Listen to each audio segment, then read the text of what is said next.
Hello guys, അപ്പോൾ നമ്മളൊന്ന് വന്നിട്ടുള്ള റോക്ക്വെല്ലിൻ്റെ മിനി ഫ്രിഡ്ജ് ആയിട്ടാണ് കേട്ടോ. അപ്പോൾ കസ്റ്റമർ ഇതിൻ്റെ കംപ്ലയിൻറ്റ് പറഞ്ഞത് തീരെ തണുക്കണില്ല എന്നാണ്. അപ്പോൾ ചെറിയ ചെറിയ ആവശ്യങ്ങൾക്കായിട്ട് ഉള്ള ഒരു ഫ്രിഡ്ജാണ്. മെഡിക്കൽ ആവശ്യങ്ങൾക്കും അതേപോലത്തെ ആവശ്യങ്ങൾക്കായിട്ടാണ് ഈ ഫ്രിഡ്ജ് സാധാരണ ഉപയോഗിക്കുന്നത്. ചെറിയ ഫ്രീസറും കാര്യങ്ങളൊക്കെയാണ് വരുന്നത്. അപ്പോൾ കസ്റ്റമർ ഈ ഫ്രിഡ്ജ് എടുത്തിട്ട് ഏകദേശം 2-3 ദിവസമായിട്ടുള്ളൂ. അപ്പോൾ ട്രാൻസ്പോർട്ടേഷനിൽ എന്തോ സംഭവിച്ചതാണ്, തീരെ തണുക്കണില്ല എന്നാണ് പറഞ്ഞത്.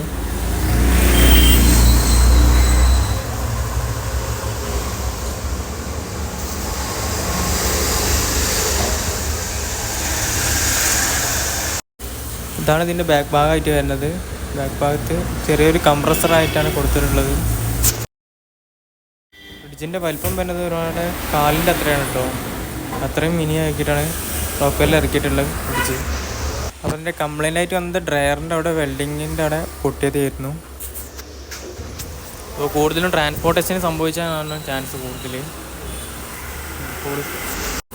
ഇതുപോലത്തെ കൂടുതൽ വീഡിയോസിനായി നമ്മളെ ചാനൽ സബ്സ്ക്രൈബ് ചെയ്തെങ്ങാണ്ട് സപ്പോർട്ട് ചെയ്യുക.